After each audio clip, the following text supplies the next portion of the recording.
Avant de vous lancer dans cette dernière vidéo sur la métamorphose de Franz Kafka, si vous n'avez pas vu les deux premières, c'est pas plus mal de les voir dans l'ordre, mais c'est pas obligé. Mais au cas où, je vous mets les liens dans la description. Sur ce, je vous souhaite un bon visionnage. Life isn't comic, it's tragic.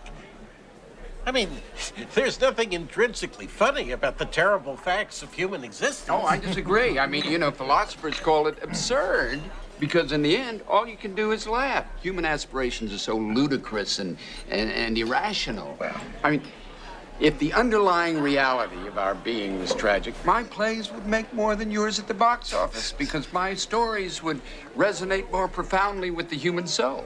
I mean, it's exactly because tragedy hits on the truly painful essence of life that people run to my comedies. Bonjour à tous, bienvenue dans cette dernière et troisième vidéo sur la métamorphose de Franz Kafka, un roman sur lequel il y a encore pas mal de choses à dire, puisque comme je le disais précédemment, Kafka est un auteur qui suscite pas mal de commentaires, d'interprétations, d'essais, et même de points de vue souvent différents et pas toujours compatibles entre eux, ce qui fait que pour trouver du sens à ces histoires bizarres et déroutantes, on se retrouve souvent à devoir fouiller, à chercher des indices, des signes par-ci, par-là, et parfois, à force de trop fouiller, on finit par trouver uniquement ce qu'on avait envie de trouver. D'où la phrase de Hannah Arendt que j'avais citée la dernière fois, « Les interprétations de Kafka nous éclairent davantage sur le lecteur que sur l'auteur ». Cela dit, je pense que ça vaut pour tous les auteurs parce qu'il y a forcément un peu de soi qui rentre en jeu quand on essaie de comprendre une œuvre. Dans les vidéos que j'ai faites sur Huxley, Balzac et Tournier, j'ai parlé de société marchande, de société de consommation, de société bourgeoise, bref, en gros, j'ai parlé de capitalisme. Alors, est-ce que c'est une question qui m'intéresse? Oui, mais cela dit, les auteurs n'écrivent pas hors du temps et depuis une planète lointaine, ils le font aussi dans un contexte social et économique, et à moins qu'ils aient vécu il y a très longtemps, le capitalisme était là quand ils ont écrit leurs romans. Et dans les trois romans dont j'avais parlé, le capitalisme est effectivement largement présent, mais sous différentes modalités. Est-ce qu'on peut dire la même chose pour Kafka? A priori oui, sauf que Kafka a longtemps véhiculé l'image d'un écrivain enfermé dans une tour d'ivoire, une tour complètement hermétique à la marge du monde et dans laquelle seule compte la littérature. Tout ce qui n'est pas littérature m'ennuie et je le hais, même les conversations sur la littérature.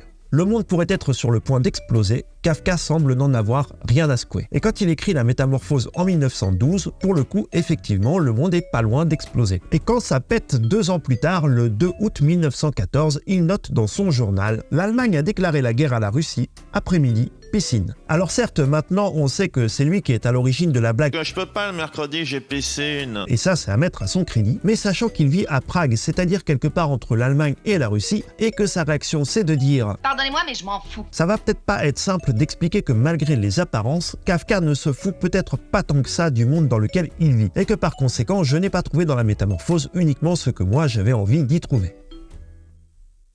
En 1946, l'hebdomadaire Action, proche du Parti communiste, publie un article intitulé « Faut-il brûler Kafka ?» Alors choisir un titre pareil en 1946, on est d'accord, c'est pas très fin. Cela dit, les titres d'essais qui commencent par « Faut-il brûler truc ou machin » sont aussi assez fréquents. Par exemple, « Faut-il brûler Descartes ?» « Faut-il brûler la science ?» « Les banquiers ?»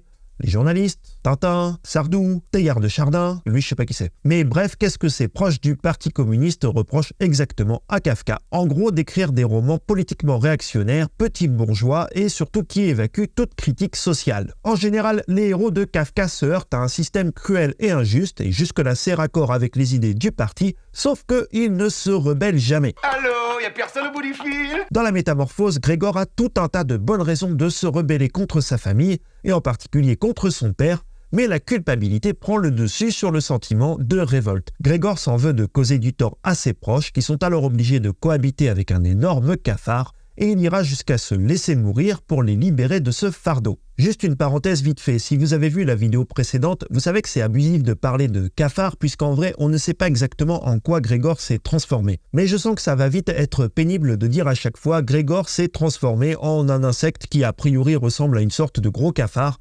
Donc pour faire plus simple, je dirais gros cafard. Évidemment, les auteurs ne sont pas obligés de s'engager sur le terrain politique pour écrire de bons romans. Les romanciers ne sont pas tenus de prendre position publiquement, après tout, ce ne sont pas des acteurs. Moi, depuis le début, ils me font chier les gilets jaunes. Mais pour un militant politique à la recherche de carburant pour conscientiser les masses et changer le monde, il faut bien dire que Kafka, c'est quand même pas très utile. Non seulement ces personnages subissent, ne se révoltent pas, mais en plus, ils sont les victimes d'événements dénués de logique et d'explication. Un matin, un jeune homme se réveille transformé en cafard. Comment tu veux expliquer ça? Un jour t'es un chien, le lendemain t'es un homme.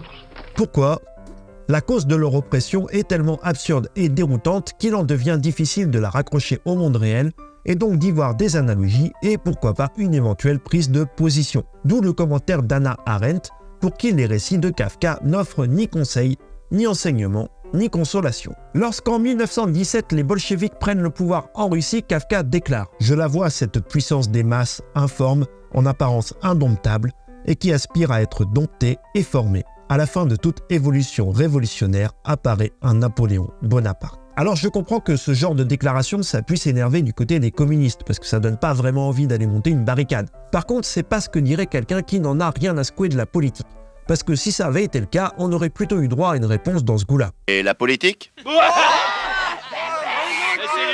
Et c'est pas inintéressant de savoir que pendant sa jeunesse, Kafka a fréquenté les cercles anarchistes. Alors c'est sûr qu'il ne devait pas être du genre à monopoliser la parole en AG, mais il était quand même présent à ces réunions. Et on parle de réunions anarchistes, pas d'une réunion du MoDem. Un autre avenir, un autre horizon. L'idée c'est pas de composer avec le système tel qu'il est, mais plutôt de le faire exploser. Alors après il y a débat. Beaucoup de biographes expliquent qu'il s'agit là d'emportements de jeunesse et que Kafka serait ensuite passé rapidement à autre chose. Mais par exemple, le philosophe Michael Lowy affirme au contraire que Kafka est resté fidèle à ses convictions politiques au moins jusqu'en 1912, année d'écriture de la Métamorphose. Oh ben ça tombe bien alors. Hannah Arendt nous dit que les récits de Kafka n'offrent ni conseils, ni enseignements, ni consolation, mais elle ajoute aussi que c'est seulement le lecteur qui commencera à comprendre quelque chose à Kafka et à ses modèles lorsque dans un passage isolé, voire même dans une seule phrase, la structure nue d'un événement complètement insignifiant lui deviendra brusquement visible. Quand j'ai relu La Métamorphose, une phrase m'a effectivement interpellé. Le roman s'ouvre sur le réveil de Grégor qui découvre qu'il s'est transformé en un énorme cafard. Et plutôt que de paniquer, voilà ce à quoi il pense. Si je ne me retenais pas à cause de mes parents, j'aurais donné ma démission depuis longtemps. Et il ajoute un peu plus loin, mais en attendant, il faut que je me lève car mon train part à 5 heures. Étant donné ce qui lui arrive sur le moment, c'est quand même extrêmement bizarre de penser à ça. Et c'est peut-être un détail pour vous, mais si vous vous êtes déjà levé à 4 heures du matin à cause d'un boulot à la con qui vous faisait déprimer, alors ça peut peut-être aussi vouloir dire beaucoup. On va revenir sur un document dont j'avais parlé dans la précédente vidéo, la lettre dans laquelle Kafka règle ses comptes avec son père. Et ça pourrait sembler paradoxal parce que j'avais expliqué que cette lettre permettait de comprendre en quoi la Métamorphose parle du rapport de Kafka avec son père tyrannique, ce qui donc nous entraîne vers des explications d'ordre plutôt intime, personnel, voire même psychanalytique pour ceux que ça amuse, à ceci près qu'on apprend dans cette lettre que le père de Kafka n'était pas seulement tyrannique avec ses enfants, mais aussi avec tous ceux qui travaillaient pour lui. Des employés que le père qualifie d'ennemis payés, le genre de vocabulaire qui sent quand même un peu la lutte des classes. Le père de Kafka tient un magasin dans lequel les événements qui s'y passaient et qui d'abord m'avaient semblé aller de soi, maintenant me faisaient souffrir et m'accabler de honte. Ici, je pense en particulier à ta manière de traiter le personnel. Kafka établit une comparaison entre la tyrannie que le père exerce sur son fils et sur les employés. Et il en conclut, c'est pourquoi j'appartenais nécessairement au parti du personnel. Et si vous remplacez personnel par ouvrier, est-ce à dire que Kafka appartient au parti des ouvriers? Et dans ce cas, est-ce qu'il ne faudrait pas relire son œuvre différemment avant de choisir de la brûler? Bon, bien sûr, il faut entendre parti au sens de prendre parti et pas de parti politique, mais le choix des mots est quand même significatif. Et c'est toujours un indice de plus pour laisser penser qu'on peut faire une lecture politique de la Métamorphose malgré son côté complètement what the fuck. Et on y vient. Mais avant, il faut lever un autre cliché qui circule sur Kafka et sur la Métamorphose. Dans la Métamorphose, Grégor déteste son boulot. Et on lit souvent que Kafka détestait aussi son travail, un emploi de bureau duquel il aurait tiré son dégoût pour l'administration, ses paperasses et ses procédures absurdes. Un boulot qui surtout l'empêchait de se consacrer pleinement à sa passion pour l'écriture. Alors c'est pas complètement faux, Mais il y a un truc qui colle pas, parce que Kafka était régulièrement promu dans son travail et il est monté en grade très rapidement. Et franchement, je doute que ça aurait été le cas s'il avait passé ses journées à glander en attendant de se barrer pour pouvoir aller écrire. Ce serait chouette, mais le monde du travail, ça marche pas du tout comme ça. Kafka dit avoir pris le parti du personnel et il se trouve que ce travail lui permet d'agir très concrètement.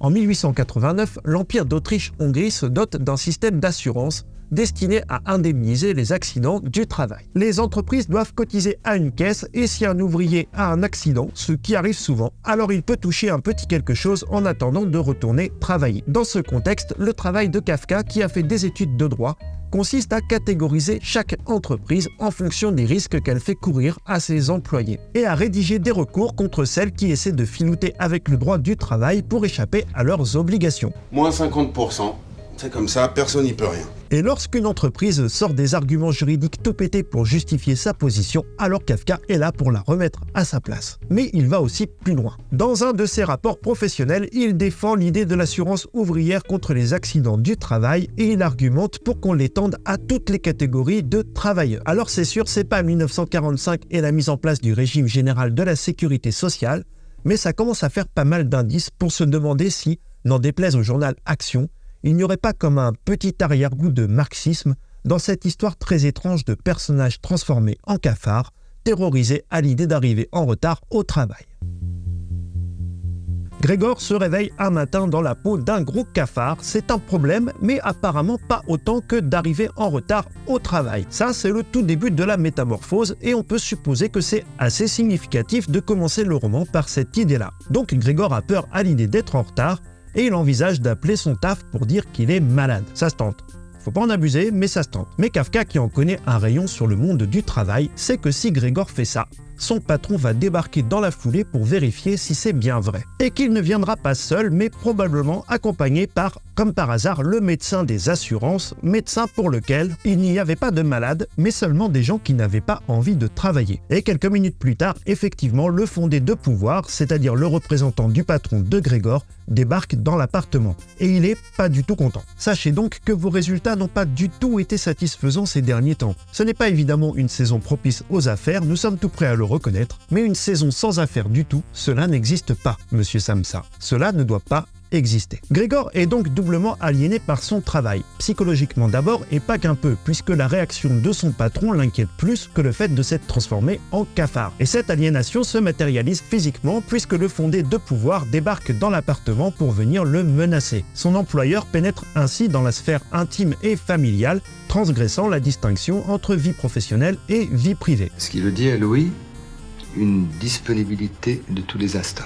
Aliénation physique et psychologique et intrusion des intérêts du capital jusque dans l'intérieur des foyers, tout ça, ça me fait quand même beaucoup penser à Marx. On apprend aussi que si Grégor renonce à laisser tomber ce travail qu'il déteste, c'est d'une part par peur de ne plus pouvoir nourrir sa famille, ça se comprend, et d'autre part parce que le père s'est endetté auprès du patron de Grégor. Sans employeur, impossible de survivre dans une organisation capitaliste de l'économie, et Grégor subit donc un double chantage. Le chantage à la reproduction matérielle et le chantage à la dette. Et on va très vite constater les effets de ce double chantage. Kafka ne nous dit jamais ni pourquoi ni comment Grégor s'est transformé en cafard. Par contre, il va nous parler des conséquences de cette métamorphose. Et en grande partie des conséquences financières pour la famille de Grégor dès lors que celui-ci ne peut plus aller travailler. Et on assiste alors au déclassement d'une famille de la petite bourgeoisie, famille en voie d'appauvrissement. Et vous aurez peut-être noté que lorsque le fondé de pouvoir explique à Grégor que ses résultats sont loin des objectifs attendus et que donc il a plutôt intérêt à se bouger les fesses, il précise qu'une saison sans affaires, cela ne doit pas exister du tout. Autrement dit, le business doit toujours être en mouvement. Quoi qu'il arrive, il faut croître, parce que si on arrête de faire des affaires, eh bien, c'est la mort. Alors je vais pas vous mentir, j'ai pas lu le Capital. Une fois j'ai essayé, mais j'ai vite vu que 1. J'allais jamais arriver au bout, et 2. De toute façon, je comprenais pas grand chose à ce que j'étais en train de lire. Je suis donc allé voir du côté des vulgarisateurs, et je crois pas dire une connerie en voyant dans les propos du fondé de pouvoir une allusion à la description que Marx fait du Capital, c'est-à-dire un mouvement constant orienté vers une croissance infinie, raison pour laquelle une saison sans affaires ne peut effectivement pas exister. Enfin, on a reproché à Kafka de mettre en scène des personnages qui acceptent leur sort et ne se rebellent jamais. Et effectivement, Grégor ne va jamais se rebeller contre son père qui pourtant le mériterait. Mais pour son employeur, c'est différent. Avant de perdre définitivement la parole, Grégor prononce un tout dernier mot. Derrière la porte, le père insiste pour que Grégor laisse entrer le fondé de pouvoir dans sa chambre, c'est-à-dire dans le dernier espace d'intimité qui le sépare de son employeur.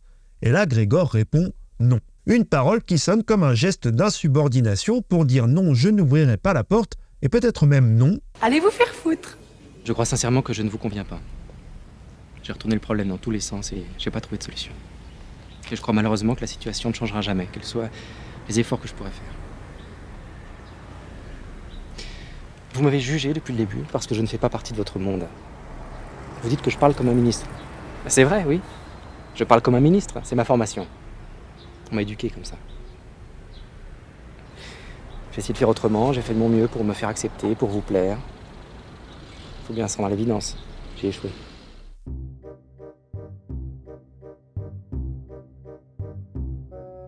Avant de poursuivre, petit résumé vite fait de ce que j'ai dit dans les 2 vidéos sur la métamorphose. Le sens des romans de Kafka n'est jamais très explicite, ce qui laisse la porte ouverte à toutes sortes d'interprétations. Souvent, on fouille, on cherche des signes, des indices, et la lettre au père laisse de bonnes raisons de penser que la métamorphose évoque les rapports conflictuels de Kafka avec son père, tous les deux trop différents pour véritablement arriver à se comprendre, presque aussi différents que pourrait l'être un être humain et un cafard. D'autres indices laissent penser que la métamorphose parle d'aliénation et de la violence du monde du travail. Et après tout, l'un n'exclut pas l'autre et peut-être que Kafka a choisi d'aborder plusieurs sujets dans son roman. Maintenant, faisons comme Indy et prenons un peu de hauteur pour essayer de trouver d'autres indices.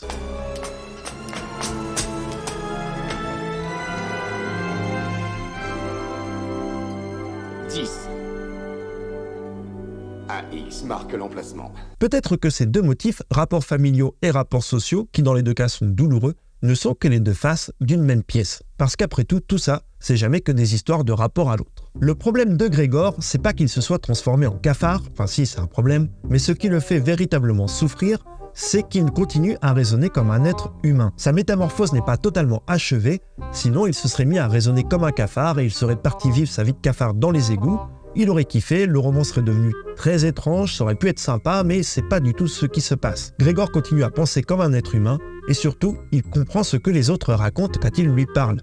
Alors que l'inverse n'est pas vrai, puisque lui, Grégor, n'est plus capable de parler. Quand il essaie de dire un truc, un paysan ne le comprend pas. Personne comprend rien. Grégor essaie donc de communiquer différemment en envoyant toutes sortes de signaux, mais en vain. Et souvent, le résultat est même désastreux parce que les signes qu'il émet pour indiquer des intentions pacifiques sont interprétés par son père comme des gestes hostiles et agressifs. Pour résumer, Grégor essaie de dire à sa famille qu'il les aime toujours et en retour, il se prend des baffes. Le dispositif qu'utilise Kafka est doublement diabolique. D'abord parce que l'histoire est racontée depuis le point de vue de Grégor. Le lecteur sait donc à quel point Grégor s'en veut de causer du tort à sa famille, ce qui forcément crée un gros sentiment d'empathie pour le personnage. Diabolique aussi parce que Grégor s'est transformé en une énorme bestiole et il faut bien le dire, une bestiole assez répugnante. J'aime bien les animaux, mais pour être honnête, si je tombais sur un gigantesque cancrelat un matin en me levant, il y a quand même des chances que je réagisse comme ça. Et là, il faut qu'on s'arrête 2 secondes là-dessus. Est-ce qu'on peut vraiment reprocher à la famille de Grégor de réagir comme elle réagit? Alors c'est sûr que depuis son canapé avec le roman dans les mains, c'est facile de les trouver bêtes et méchants. C'est pas possible d'être aussi con! Et c'est vite fait de se dire qu'ils font quand même pas beaucoup d'efforts pour essayer de comprendre Grégor. Finalement, c'est un peu comme dire, si j'avais eu 20 ans dans les années 40, moi je me serais pas planqué en attendant que ça passe. J'aurais été super résistant. Et n'oubliez pas que c'est Super Résistant qui vous a délivré. Grégor s'est pas transformé en un truc mignon genre un labrador ou un petit chat. Kafka a choisi d'en faire une blatte, une grosse blatte. Donc on peut toujours porter des jugements moraux sur ce que fait la famille de Grégor, mais franchement si on était à sa place... D'ailleurs elle ne réagit finalement pas si mal que ça, parce qu'ils n'ont pas appelé John Goodman pour venir régler le problème. Alors que, je le rappelle, sa famille n'a aucun moyen de savoir que c'est Grégor qui est toujours là malgré les apparences, puisque lui n'a aucun moyen de le leur faire savoir. Et donc pour eux, a priori, il y a juste un énorme cafard qui squatte dans une des chambres. Et un jour, ils décident de s'en débarrasser. Pas parce qu'ils sont méchants, mais parce qu'ils se heurtent à quelque chose qu'ils ne peuvent pas comprendre. Un peu comme le père de Kafka qui apparemment était incapable de comprendre son fils. Mais c'est peut-être un constat beaucoup plus général sur l'impossibilité de véritablement comprendre l'autre.